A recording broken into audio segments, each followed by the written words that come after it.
आज गली से गुजरते हुए मैंने देखा कि गार्ड जो है ज़ख्मी बिल्ली की मरहम पट्टी कर रहा है। सिला रहमी की ये खूबसूरत मिसाल है, क्योंकि सिला रहमी का करने का हुक्म न सिर्फ इंसानों से है बल्कि जानवरों और दीगर जानदारों से भी है। और आज की हमारी कहानी का मौजू भी यही है। इसके दो जीते जागते किरदार दोस्त मोहम्मद और डॉक्टर अदील हमारे दरमियान मौजूद हैं।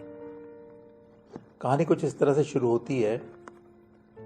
भूख ने कई रोज से मेरे घर का रास्ता देखा हुआ था, और फिर जब राशन का रोना शुरू हुआ तो पहले बच्चों की गुल्लक, किसी की ईदी और छोटी बेटी की अंगूठी भी बीवी ने बेच दी। मैं रोज़ नौकरी की तलाश में निकल जाता घर से, और फिर सारा दिन फिरते फिरते जब मैं वापस घर लौटता तो मेरे अंदर वो हिम्मत भी दम तोड़ने लगती जो कभी मुझ में कूट कूट कर भरी हुई थी। 16-16 घंटे काम करना और रब्बे कायनात का शुक्र अदा करना कि उसने मुझ जैसे ड्राइवर को बेशुमार नेमतों से नवाजा हुआ था। फिर मेरे साहब अपना सब कुछ बेचकर जब कनाडा शिफ्ट हो गए तो मुझे अंदाज़ा हुआ ड्राइवर की नौकरी मिलना कितना मुश्किल है। और इसी दौरान मुझे एक मूजी मर्ज ने आ घेरा। डॉक्टर को दिखाया तो उसने 1 लाख रुपए ऑपरेशन का खर्चा बताया। मैं 1 लाख क्या 100 रुपए का मोहताज हो गया था।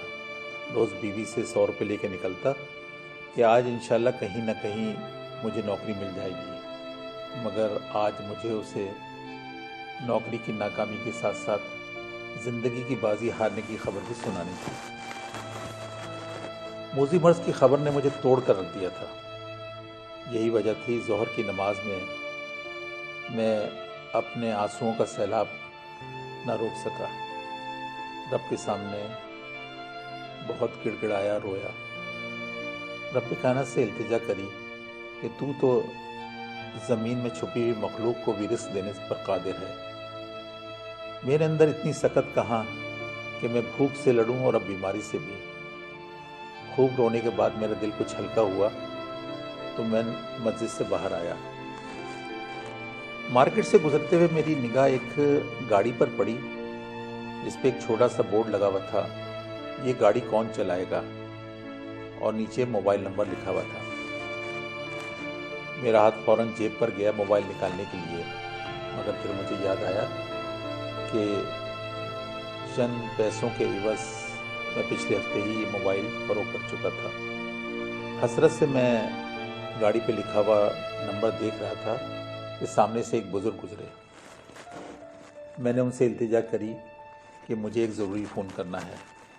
उन्होंने बग़ैर किसी सवाल जवाब के मुझसे नंबर पूछा। मैंने गाड़ी पे लिखा हुआ नंबर उनको बताया तो उन्होंने फ़ोन मिलाते हुए मुझसे कहा कि ये डॉक्टर अदील की गाड़ी है और नंबर भी उन्हीं का है, उन्हें ड्राइवर की तलाश है। शायद मेरे आंसू ज़मीन पर गिरने के बजाय रब्बे कायनात के दरबार में गिर गए थे, क्योंकि मुझे तो फ़ौरन ही ड्राइवर की नौकरी मिल गई और मेरी कहानी ख़त्म हो गई। अब डॉक्टर अदील की कहानी शुरू होती है। मुझे ड्राइवर की नौकरी मिली और साथ में ही डॉक्टर अदील ने मेरा सिर्फ एक टेस्ट करवाया और कहा, दोस्त मोहम्मद तुम्हें कोई बीमारी नहीं है, ये दवा खाओ, इंशाल्लाह तुम सेहतियाब हो जाओगे, सब ठीक हो जाएगा। मगर सर, मैंने कुछ पूछना चाहा। वो बोले, देखो दोस्त मोहम्मद, भरोसा सिर्फ रब की ज़ात पे करना। मैंने तुम्हारा टेस्ट करवा लिया है और मेरा इल्म और मेरा तजुर्बा ये कहता है कि ना ही तुम्हें कोई मूजी मर्ज है, ना ही तुम्हें ऑपरेशन की ज़रूरत है। बस ये दवा खाओ, इंशाल्लाह तुम ठीक हो जाओगे। ज़मीन पर अगर देखा जाए, अगर डॉक्टर अदील के पर होते तो शायद वो फरिश्ता होते। सुबह से लेकर ज़ोहर तक वो अपने मरीज़ों के दरमियान घिरे रहते थे। वो मरीज़ जो ज़िंदगी से मायूस हो चुके थे या दूसरे डॉक्टरों से मायूस हो चुके थे या कहीं से अपना केस ख़राब करवा चुके थे, वो मुस्कुरा मुस्कुरा के सारे मरीज़ों को देखते, उनकी फ़ीस आजकल के ज़माने के हिसाब से वाजबी सी थी। फिर अल्लाह ताला ने उनको ऐसा दिल दिया था जिसमें खल्क़ खुदा की मोहब्बत कूट कूट कर भरी हुई थी, और साथ ही वो मेरा इतना ख्याल रखते थे कि बाज़ औक़ात मेरी आँखों से आंसू निकल आते। वो मेरा ही क्या, अपने इर्द गिर्द के तमाम लोगों का बहुत ख्याल रखते थे। एक दिन क्लिनिक आते हुए गली के कोने पे स्टिक के सहारे खड़ी हुई एक बड़ी बी को देखकर डॉक्टर अदील ने गाड़ी रुकवाई। मैंने उनके करीब जाके गाड़ी रोकी।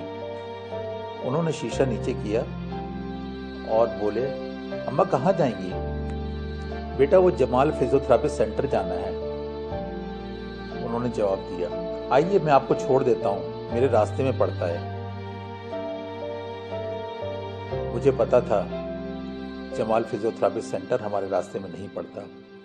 कुलसुम बीबी को उतारने के बाद यही बात जब मैंने डॉक्टर साहब से कही कि डॉक्टर साहब ये सेंटर तो हमें रास्ता बदल करके आना पड़ा, खासा दूर भी पड़ा, तो उन्होंने कहा, नहीं दोस्त मोहम्मद, ये तो बहुत करीब का रास्ता है, अल्लाह तक पहुंचने का शॉर्टकट है।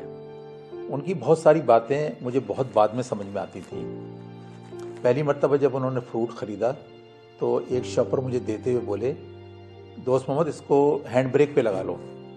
और बाद में मुझे पता चला कि जो भी चीज़ हैंड ब्रेक पर लगेगी वो मेरे और बच्चों के लिए होगी। फिर हफ्ते में 2 मरतबा रास्ता बदल कर कुलसुम बीबी को थेरेपिस्ट सेंटर छोड़ना हमारा मामूल बन गया था, और इसके लिए हमें 15 मिनट पहले घर से निकलना पड़ता था क्योंकि डॉक्टर साहब क्लिनिक लेट नहीं पहुंचते थे। वो मरीज़ों को इंतज़ार करवाना पसंद नहीं करते थे। हम 15 मिनट पहले निकलते और कुलसुम बीबी खामोशी से आके गाड़ी में बैठ जाती। हमारी उनसे दुआ सलाम सिर्फ सलाम दुआ की हद तक ही थी। हाँ, सिर्फ इतना पता था कि वो इस दुनिया में बिल्कुल अकेली हैं और किसी खुदा तरस ने उनको एक कमरा बनवा के इस प्लॉट पे दिया हुआ है। वो खामोशी से आकर गाड़ी में बैठ जाती। हमारी गाड़ी तेज़ी से चल रही होती और उतनी ही तेज़ी से उनकी तस्बीह के दाने गिर रहे होते। ना कभी उन्होंने डॉक्टर साहब का शुक्रिया अदा किया और ना ही कभी कोई दुआइया कलमात कहे। जब मैंने इस बात की तवज्जो डॉक्टर अदील को दिलवाई तो वो बोले, दोस्त मोहम्मद, किसी से दुआ के लिए मत बोलो, अपने आमाल और अमल ऐसे रखो कि वो तुम्हें दिल के उस खाने से दुआ दे जहाँ रब बसता है। जब उन्हें पता चला कि मेरे तीनों बच्चे स्कूल नहीं जाते हैं तो उन्होंने न सिर्फ उनका दाखिला अच्छे स्कूल में करवा दिया बल्कि उनकी माहाना फीस वगैरह भी मुझे देने लगे। न जाने उन्हें मेरी ज़रूरतों का कैसे इल्म हो जाता था। वो बहाने बहाने से मुझे पैसे दिया करते। दोस्त मोहम्मद, आज घर में बिरयानी पकी है, मैं तुम्हारा हिस्सा लाना भूल गया, ये पैसे लो और बच्चों के लिए बिरयानी लेके जाना।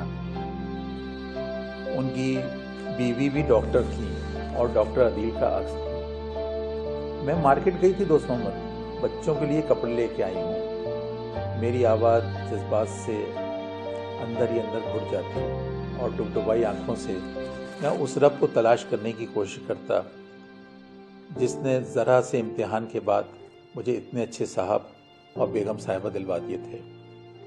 एक दिन सुबह ही से मूसलाधार बारिश हो रही थी। मैंने कई मरतबा बाहर निकलने की कोशिश करी मगर ना निकल सका। फिर मैंने डॉक्टर साहब को फ़ोन किया तो पता चला डॉक्टर साहब तैयार बैठे हैं क्लिनिक जाने के लिए।